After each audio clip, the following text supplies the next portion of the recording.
Before we get out of here, real quick on the Iverson Classic, I was on the sideline over the weekend with some of the best high school basketball prospects in the country competed against each other. Unfortunately, Amari Bailey, the UCLA commit, he pulled out of the Iverson Classic. So that was a little deflating. Really? That was a little deflating, a little disappointing. Interesting choice of words there, my man. It was a little disappointing. But beyond that, awesome day. Got to work with J.R. Smith for the first time, who was awesome. Mm-hmm. Just fun to be around, but also just like he was actually very good on the broadcast. He had never done that before, been a color analyst. And so he was fun. Brent Stover, obviously terrific. Allen Iverson was a part of the broadcast for about 10 minutes or so. He was terrific. John Morant was there. And I thought this was interesting. You talked about Michigan earlier. Very early in the broadcast, because JR had flown in a few days early and worked with the players, worked out with them, coached them, went through drills, that kind of stuff. And very early in the broadcast, Jett Howard made a play. And J.R. Smith said, that's the most NBA ready of all these guys. Ooh, how about that? Okay. So I've said this last year. I don't know if to me, Jett Howard is like by his second year, he'll be an elite college player. I don't know if maybe he'll be one and one done, but it's interesting that you said that. It stood out to me because on the court is Cason Wallace, who is terrific. Keontae George, Cason going to Kentucky, of course. Keontae George going to Baylor. I mean, like high level, top 5, top 10 guys. Jett Howard is not thought of that way by the recruiting analysts. He's like a borderline top 40 guy, 4-star prospect. And J.R. Smith said, that's the most pro-ready guy here.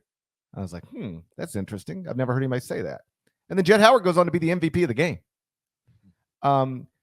After the game, I do a post-game interview with Jett, but before that, I'm sort of waiting for them to throw it to me. And Allen Iverson is talking to Jett Howard.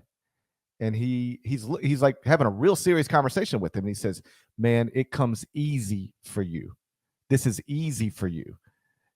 You're going to be special. Just keep working hard because all the other stuff is naturally there. And so you have these guys who have been through it, walking away from that, going, yeah, Cason is unbelievable. Keontae, great. The best guy here is Jett Howard.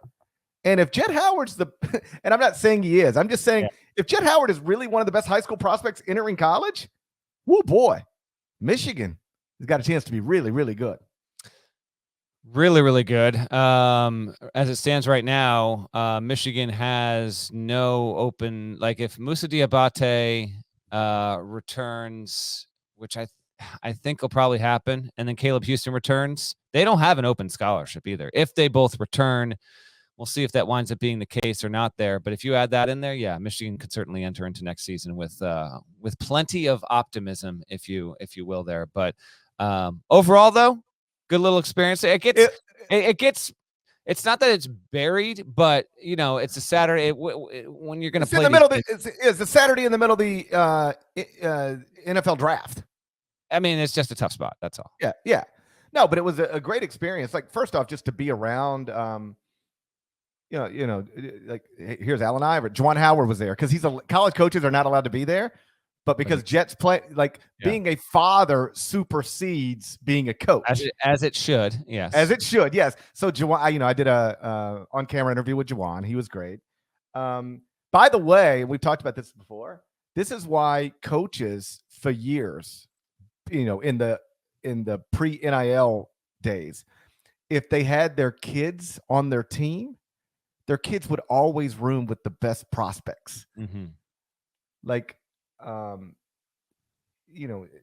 And the reason is because your kid then gets an apartment and you can buy whatever you want for your son who's because he's your son. So you would go to a coach's son apartment and it's got the nicest TV, the nicest stereo, they're ordering pizza every night, whatever they wanted. Like everything you could possibly want in a living space is available to you because the coach is, quote, buying it for his son, but the best recruit is his son's roommate. And there are real advantages to being the father of a student athlete. And that's the most obvious one, but it is the explanation for why Juwan Howard was allowed in the building this weekend, and no other college coach was. But just being around, all those people was really great. It was a fun experience. I hope they keep bringing it back to Memphis and keep it on CBS Sports Network. And then, it was the first time in a long time I'd seen some of these guys, and the first time I had ever seen Hansel and Manuel up close, who, of course, we talked about on a previous podcast. He is a young man from the Dominican Republic who lost his left arm when he was 6 years old. He was climbing a wall, collapsed on him, and they had to amputate the arm. And he's become a social media phenomenon and an incredible story for obvious reasons. Like, he's a legitimate college prospect despite having one arm. But I will say it was hard for him against this level of competition. He got a little overwhelmed.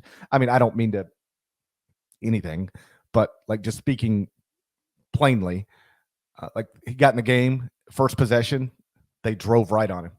He doesn't have a left arm. He can't. They just kept driving right on him.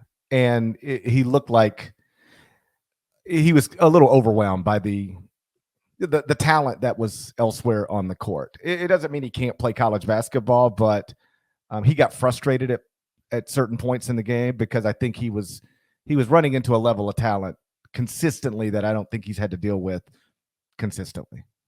We got to get out of here in 2 minutes. There's some curiosity in the chat. Do you think your role on this podcast and talking about Amari Bailey has a direct correlation to him not playing in this Iverson Classic? I would hope not. I would think so. I would think not. I would think so. Yeah. Yeah. I don't think one has anything to do with the other. But when I heard Amari Bailey will not participate, I got the text message from our production team. I hit it with a thumbs down.